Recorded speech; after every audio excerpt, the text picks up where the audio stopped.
Hello नमस्कार साथियों, court में सरकारी नौकरी प्लेटफॉर्म पर आपका स्वागत है। मैं टीम गौर मैथ का मॉक टेस्ट नंबर 2 लेकर आ चुका हूँ। जैसा कि आपको पता है, आर्मी अग्निवीर का एग्जाम 30 तारीख से होना प्रस्तावित है। तो मैथ के कुछ अच्छे सवाल हम आपके बीच लेकर आ चुके हैं जो प्रीवियस ईयर में कहीं ना कहीं पूछे हुए हैं, ज्यादातर आर्मी एग्जाम से रिलेटेड। आर्मी के एग्जामों में जो पहले हुए हैं ऑफलाइन, उनमें पूछे गए हैं। ठीक, आने वाले 10 दिन हम इस चीज को चलाएंगे।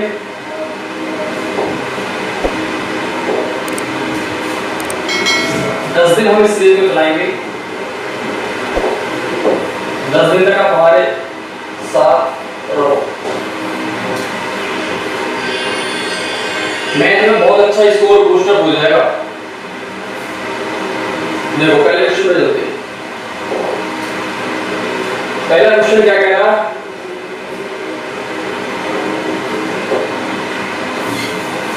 पहला क्वेश्चन कह रहा है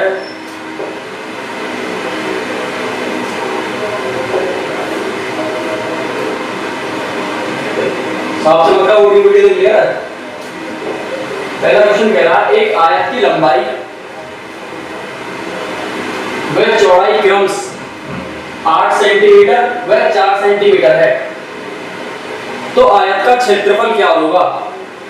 ये कह रहा है एक आयत की लंबाई व चौड़ाई 8 सेंटीमीटर और 4 सेंटीमीटर है, तो आयत का क्षेत्रफल क्या होगा? आपको पता है आयत का क्षेत्रफल क्या होता है? कलर सेंस कर लूं?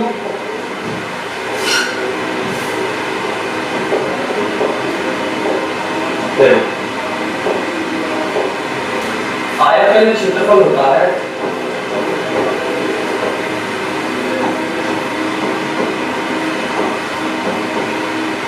क्या होगा? लंबाई इंटू चौड़ाई। देखो हमें लंबाई कितनी दी हुई है?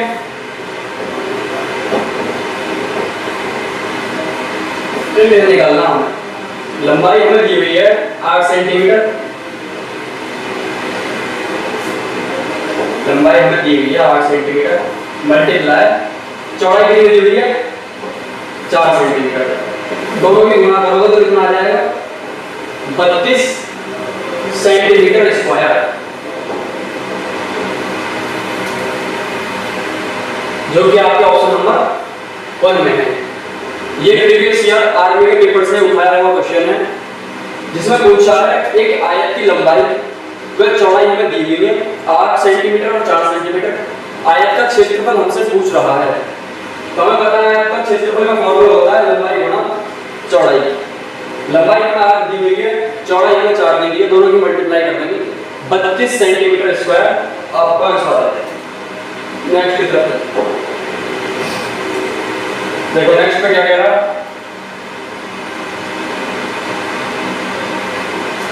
ये 6 में क्वेश्चन है। देखो ये कह रहा है एक वृत्ताकार बेलन की ऊंचाई 15 सेंटीमीटर व उसके आधार की त्रिज्या 7 सेंटीमीटर है, तो उसका आयतन क्या होगा? ये मैंने से उठाया क्वेश्चन है। ये भी प्रीवियस ईयर आर्मी के पेपर में पूछा हुआ, पिछली साल में पेपर हुआ है। देखो क्या पूछा? एक वृत्ताकार बेलन की ऊंचाई और त्रिज्या हमें दी हुई है, बेलन का आयतन हमसे पूछ रहा है। हमें पता है बेलन का जो आयतन होता है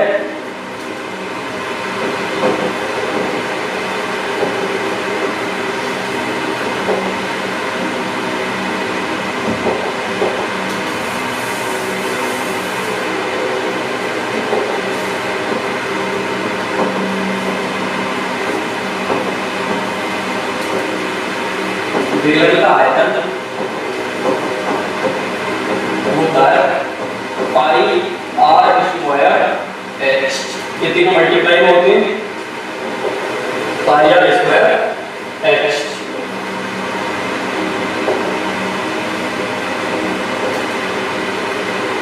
बेलन का आयतन का formula pi r square h. हमें दिया क्या क्या? हमें ऊंचाई दी गई है 15 सेंटीमीटर और त्रिज्या दी गई है 7 सेंटीमीटर। हमसे बेलन का आयतन पूछा है। देखो पाई की वैल्यू हम ज्यादातर तो मेंसुरेशन में 22 के साथ करते हैं।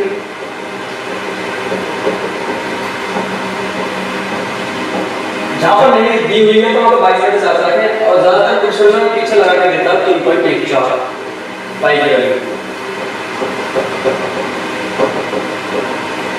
इसे देगा तो क्वेश्चन में पीछे चेंज कर देगा, यहां पे ऐसे लिख देगा पाई इक्वल टू 3.14 यूज करने के लिए मैं बता देगा कि 3.14 यूज करना क्योंकि वो अप्रोक्सीमेशन में आंसर आएगा उसका।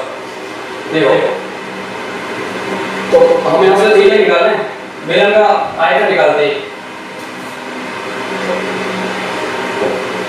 बेलन का आयतन कितना होगा पाई, पाई की वैल्यू में लिखेंगे 22/7 आर स्क्वायर, आर मतलब रेडियस, त्रिज्या कितनी दी हुई है हमें 7 सेंटीमीटर और उसका स्क्वायर यानी मतलब 7 × 7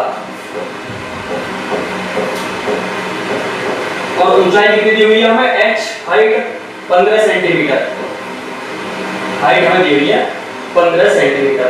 तो काटाकाटी करो 7 से तो 7 कट गया, अच्छा 22 की मल्टीप्लाई 7 में करो, 7 की मल्टीप्लाई जो भी है 15 में करो, 22 की मल्टीप्लाई 7 में करोगे तो कितना आएगा कर लो 7 दूनी 14 का 4 हासिल करें 7 दूनी 14 रे 15 154 तो ये आएगा और इसमें 15 की मल्टीप्लाई कर लो जो भी होगा आपका आंसर आ जाएगा।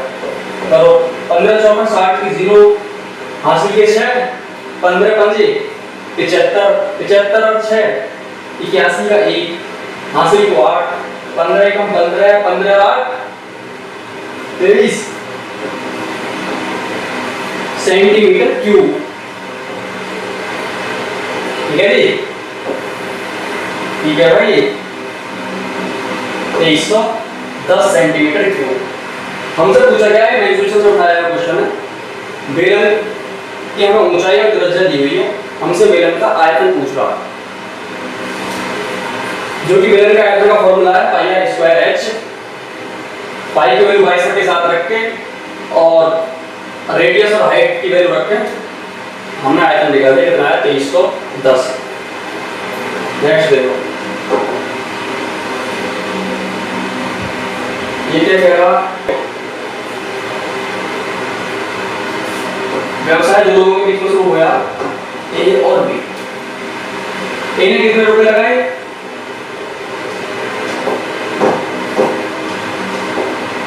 ए ने लगाए 80,000 रुपए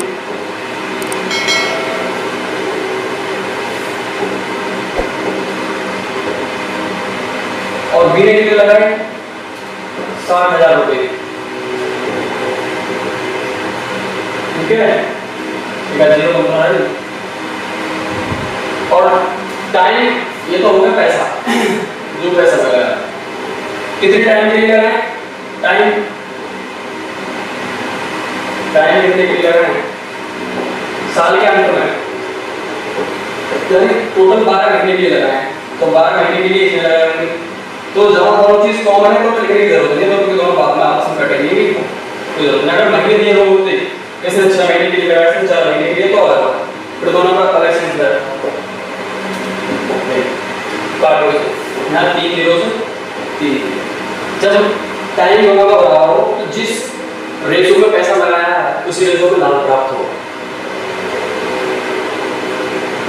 तो कितना हो गए 8:6 काटो जो 2 दिया यानी 4:3 के अनुपात में दोनों को लाभ प्राप्त होगा यानी ऑप्शन नंबर बी। आगे ये क्या कह रहा इसकी ऑप्शन दो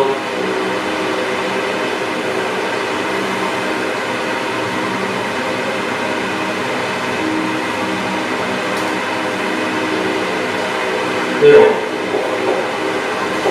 ये कह रहा ए और बी की वर्तमान आयु, ये ए से रिलेटेड क्वेश्चन है जो ये भी आरबी के पेपर में पिछले साल वाले पूछा गया। ये कह रहा ए और बी की वर्तमान आयु का अनुपात 3:4 है। यदि ए की आयु 18 वर्ष है तो दोनों व्यक्तियों की वर्तमान आयु का योग कितना होगा? देखो ए और बी की जो प्रेजेंट एज है वो कितनी है? वो है 3:4। ठीक है, ए और बी की वर्तमान आयु वो कितनी है? 3:4। यहाँ पे कोई भी कॉन्सेप्ट लगा लो या मत भी लगा, कोई जरूरत नहीं। हमें पेपर को पूरा सॉल्व नहीं करना, पेपर में हमें केवल 4 ऑप्शनों में से बेहतर ऑप्शन की तरफ जाना है, छोटे से छोटे मेथड की तरफ, जिससे हमें सही आंसर पता पड़ जाए। मैं कह रहा ए की आयु 18 वर्ष है, उसके अनुसार ए की आयु कितनी है? 18 वर्ष। हमारा अनुसार कितनी है? 3 वर्ष। तो हमारे अनुसार कितनी निकलेगी? क्या है? 3 से काटो तो 6 बार कट गया। हमारे अनुसार तो आ रही है 6:100। हमारे अनुसार आ रही है 6:100। तो वो कह रहा है तो दोनों व्यक्तियों की वर्तमान आयु का योग याद कीजिए। तो दोनों व्यक्तियों की वर्तमान आयु कितनी हो जाएगी? 3 और 4 7, यानी एक रेशो की वैल्यू 6 है तो 7 रेशो की वैल्यू कितनी हो जाएगी? 42। 6 की मल्टीप्लाई 7 में कर दो, 6 से 42। इसका ऑप्शन सेट नहीं है, इसका आंसर कितना हो जाएगा? 42। देखो ए और बी की वर्तमान आयु का योग अनुपात दे रखा हमने, योग हमसे निकल रहा। क्या दे रखा? ए और बी की जो वर्तमान आयु है उसका जो रेशो दे रखा वो जाएगा 3:4। और कह रहा है ए की जो वर्तमान आयु है वो है 18 वर्ष। तो फिर हमसे कह रहा है दोनों की आयु का योग कितना होगा? दोनों की आयु का योग कैसे निकलेगा? 3 और 4 हमें दिया हुआ, उसके अनुसार 18 वर्ष है, हमारे अनुसार ए की आयु 3 वर्ष है। तो हमारे अनुसार एक रेशो की वैल्यू कितनी आ गई? 6 वर्ष। हमें निकालनी कितने रेशो की वैल्यू? दोनों का योग, यानी 3 और 4 दोनों को जोड़कर 7। दोनों रेशो की वैल्यू निकालनी है, योग पूछ रहा हूं दोनों का। 3 और 4 7, तो 7 रेशो की वैल्यू कितनी आ गई? 42। देखो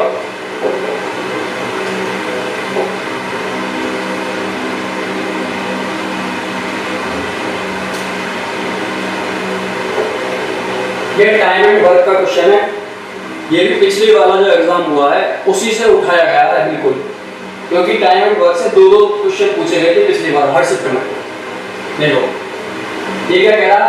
ए किसी कार्य को 15 दिन में पूरा करता है, बी उसी कार्य को 30 दिनों में पूरा करता है। ए और बी दोनों मिलकर उस कार्य को कितने दिनों में पूरा करेंगे? मतलब दो व्यक्ति हैं, ए किसी काम को 15 दिनों में कर रहा है, बी उसी काम को 30 दिनों में कर रहा है। तो ये कह रहा है दोनों अगर मिल जाएं तो उस काम को कितने दिनों में करेंगे? देखो एलसीएम मेथड देखो, ए कर रहा है 15 दिनों में, बी कितने में कर रहा है? 30 दिनों में। दोनों का एलसीएम लो, 15 और 30 का एलसीएम कितना आएगा? 30, क्योंकि 15 भी 30 को पूरा पूरा डिविजन करता है। ठीक, इस 15 का डिवाइड करो इसमें, ए कितने दिनों में करेगा? इसमें कर दो 15 दूनी 30, अब इस 30 का डिवाइड करो 30 में, कितना टाइम? एक बार, 30 एकम 30, यानी ए की एफिशिएंसी आएगी 2, बी की एफिशिएंसी आएगी 1। अब ये कह रहा है दोनों मिलकर उस कार्य को कितने दिनों में करेंगे? टोटल वर्क कितना हमारा?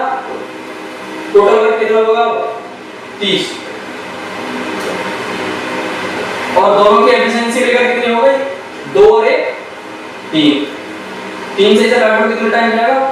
10 बार कट गया। 10 क्या होगा हमारा? राइट आंसर, यानी दोनों मिल जाएंगे 10 दिनों में पूरा कर देंगे इस काम को, जिसे ए 15 दिन में कर रहा है और बी 30 दिन में। देखो ये क्या कह रहा है? ये एवरेज से उठाया क्वेश्चन है, क्योंकि एवरेज से हर सिस्टम में एक से दो क्वेश्चन देखने को मिले। आपके एग्जाम में 15 क्वेश्चन आते हैं, आप देखेंगे, और 15 पे 15 बिल्कुल बेसिक अंडरस्टैंडिंग से पूछता है। देखो ये कह रहा 12 लड़कों की औसत आयु 10 वर्ष है। 12 लड़कों की औसत आयु 10 वर्ष है, इनमें से 11 लड़कों की औसत आयु 9 वर्ष है। तो 12वें लड़के की आयु ज्ञात करें। मतलब 12 लड़के हैं, उनमें से 12 लड़के हैं, उनमें से 12 लड़कों की टोटल एज है 12 की, वह औसत एज 10 वर्ष, जिनमें से 11 लड़कों की 12 में से 11 लड़कों की औसत एज कितनी है? 9 वर्ष। तो पूछा जो 12वां लड़का है उसकी उसकी आयु कितनी होगी।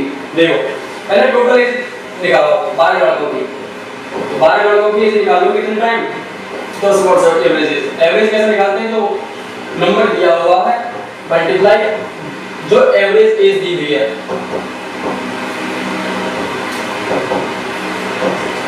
जो एवरेज एज दी हुई है निकालो कितना टाइम लगेगा।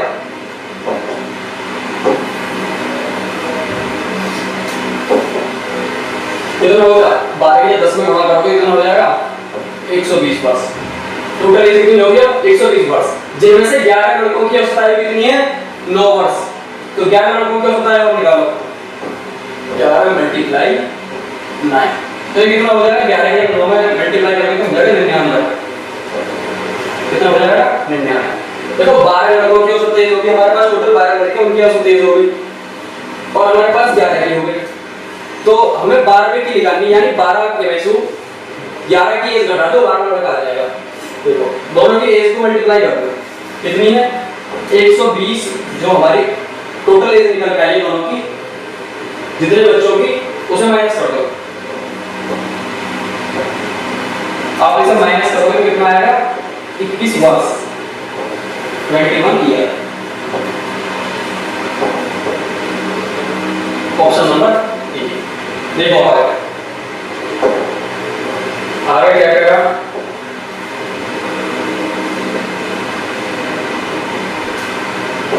ये कह रहा है 18,440 पर 15% की वार्षिक दर से 4 वर्ष के लिए साधारण ब्याज कितना होगा। ये सिंपल इंटरेस्ट से क्वेश्चन है, पिछले मॉक टेस्ट में भी कराया था, इसमें भी आया हुआ है, ये एग्जाम में आया हुआ किसी शिफ्ट में वहां से उठाया। देखो ये कह रहा 18,440 पर 15% की वार्षिक दर से 4 वर्ष का साधारण ब्याज क्या होगा। तो सिंपल इंटरेस्ट का हमने पहले मॉक में एक फार्मूला पढ़ा था, सिंपल इंटरेस्ट का फार्मूला है simple interest is equal to principal यानी मूलधन इनटू रेट यानी दर इनटू टाइम यानी समय अपॉन 100। देखो हमें क्या पूछ रहा है साधारण ब्याज पूछ रहा है, हमसे साधारण ब्याज कितना होगा। देखो simple interest is equal to principal कितना आएगा 18,000 यानी मूलधन 14,000 18,440 सॉरी 18,440 रुपए दे रखा। रेट कितना है 15% और समय कितना लग रहा 4 वर्ष अपॉन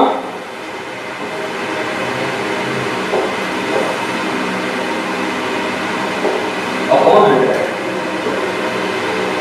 देखो एक जीरो से एक जीरो कट गई, 5 से काटो तो 5 से 2 बार कट जाएगा, 5 से कट जाएगा 3 बार, 5 2 10 5 दिया 15, 2 से ये पूरा पूरा कट जाएगा 2 बार, 2 दिया 2 2 4। मल्टीप्लाई करो सबकी, जब मल्टीप्लाई करोगे सबकी 18,440 से जीरो तो कट गया, 18 से 44 कट गया, 18 से 44 मल्टीप्लाई बाय 3 की 2 में कर दोगे तो 6। अब इस 6 के मल्टीप्लाई इसमें कर दो 6 चौक 24 का 4 हासिल 2 6 चौक 24 और 2 26 का 6 हासिल के फिर 2 6 के 48 और 2 हासिल के 50 की 0 हासिल के 5 6 कम 6 5 11। है कोई ऑप्शन 11,064 रुपए क्या आ जाएगा सिंपल इंटरेस्ट। ठीक है भाई, साधारण ब्याज का फॉर्मूला होगा मूलधन गुणा दर गुणा समय बटे 100। देखो नेक्स्ट क्वेश्चन, यू भी कहीं ना कहीं क्वेश्चन होगा, आरडी का किसी ना किसी ए आर होगा। देखो ये क्या है, ये परसेंटेज और नंबर सिस्टम का फिक्स क्वेश्चन है। ऐसे क्वेश्चन दो मिलेंगे आपको, एक सर्टिफिकेट से एक इससे। ये कह रहा है किसी संख्या का 70% 49 है, तो वह संख्या क्या है। ये कह रहा कोई संख्या नहीं है उसका 70% है 49 है, तो वह संख्या कितनी है। देखो बिल्कुल बार चल जा सको, लेकिन अपना क्वेश्चन नाम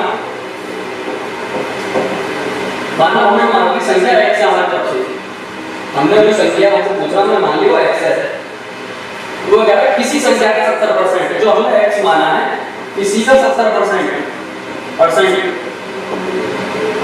कितना है 49। परसेंटेज हटाओगे, कल बताया था परसेंटेज हटाओगे तो क्या मिला, परसेंटेज जब हटाते हैं तो 1/100। तो x की गुणा करोगे 70 में, परसेंटेज हटाओगे अकाउंट में कितना आ जाएगा 100 और बराबर दिया हुआ 49। ठीक है, एक जीरो से एक जीरो कट गई, इस 7 से 49 कट जाएगा 7 बार, 7 7 49। ठीक है, तो x बराबर आ जाएगा यहाँ पे भाग में पहले तरफ जाएगा तो गुणा बन जाएगा 7 गुणा 10, तो कितना होगा 70। तो संख्या कितनी है 70। Option number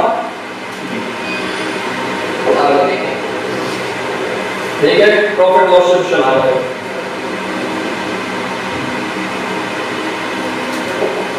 profit loss solution है ये क्या, एक टीवी 7500 रुपए में खरीदा और 10,000 रुपए में बेच दिया, टीवी पर कितना लाभ या हानि प्रतिशत हुआ, यानी प्रॉफिट लॉस सॉल्यूशन है। प्रॉफिट लॉस से 1 से 2 क्वेश्चन जरूर आपके पेपर में मिलेंगे।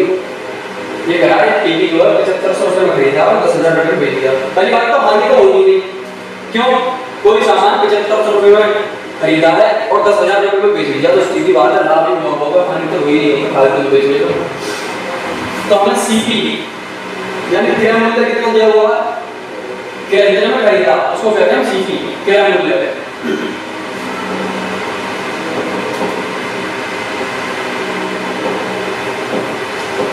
क्रय मूल्य कितना दिया हुआ 7500, 7500, ठीक है जी।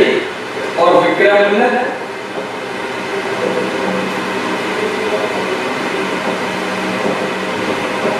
यानी सेलिंग प्राइस एसपी वो कितना दिया हुआ 10,000 रुपए, ठीक है।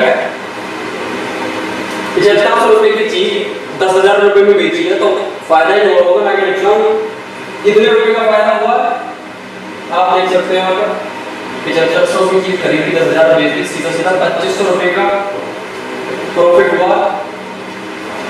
और हमने कल ही बताया प्रॉफिट या लॉस किस पर निकालते हैं, प्रॉफिट हो या लॉस किस पर निकालते हैं, क्रय मूल्य पर। क्रय मूल्य कितना हुआ 7500 रुपए, तो प्रॉफिट हमें निकालना क्या हुआ, हमारे सामने प्रॉफिट हुआ कितने का 2500 रुपए का। हमने बताया कि प्रॉफिट या लॉस किस पर निकालते हैं, सीपी यानी क्रय मूल्य पर। क्रय मूल्य कितना है 7500 रुपए, यानी लगभग कितना आ जाएगा, मल्टीप्लाई कर दो 100% निकालने के लिए, बताओ कितना आ जाएगा, इन दो जीरो से 2 जीरो का 25 से पूरा पूरा 75 3 बार कट जाएगा, तो कितना आ गया ऊपर 100 है अपॉन 3, तो 100/3 कितना लिख सकते हैं हम 33 सही 1/3%, तो कितने रुपए का प्रॉफिट हुआ 33 सही 1/3% का प्रॉफिट। हमें 7500 रुपए का एक टीवी खरीदा, वो हमें 10,000 रुपए में बेच दिया, तो हमें प्रॉफिट हुआ 2500 रुपए का। प्रॉफिट या लॉस परसेंट किस पर निकालते हैं, क्रय मूल्य पर। क्रय मूल्य में 7500 दिया हुआ है, 2500 अपॉन 7500 परसेंटेज निकाल लीजिए, मल्टीप्लाई 100 काटा पीटी करोगे तो कितना आएगा 33 सही 1/3%, ठीक है भाई। देखो नेक्स्ट क्वेश्चन,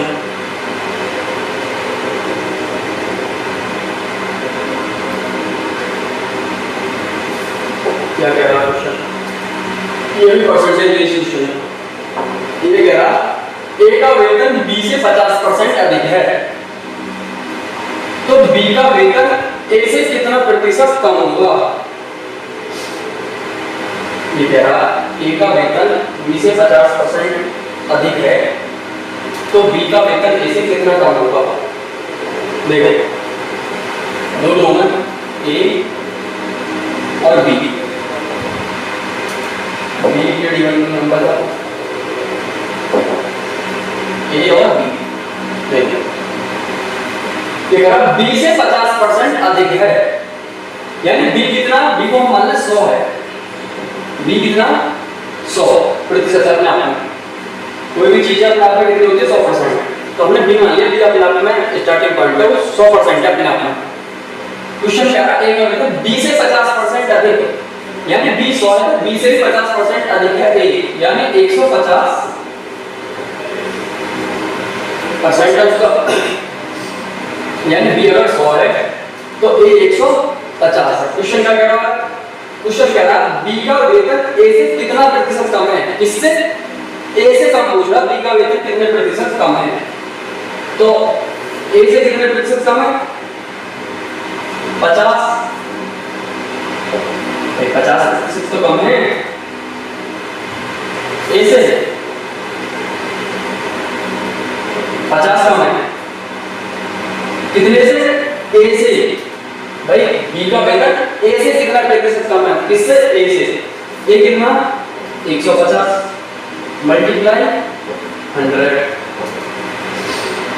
काटा काटी करोगे 0 से 0 कटेगा, 5 से काटोगे 5 दिया तो कितने आ जाएगा, इधर को आ जाएगा 100/3, और 100/3 को अभी हमने पहले वाले क्वेश्चन में लिखा, कितना लिख सकते हैं 33 सही 1/3%, ये 33 सही 1/3% आपका आंसर, या 100 में 3 से भाग करो, ठीक है। ये स्लाइड है, तो कमेंट करके जरूर बताएं कैसा लगा सेशन, और भी आगे कुछ इंपोर्टेंट सेशन लेके आपको आने वाले 10 दिनों तक। धन्यवाद, और भैया चैनल को सब्सक्राइब कर लियो और वीडियो लाइक कर दो।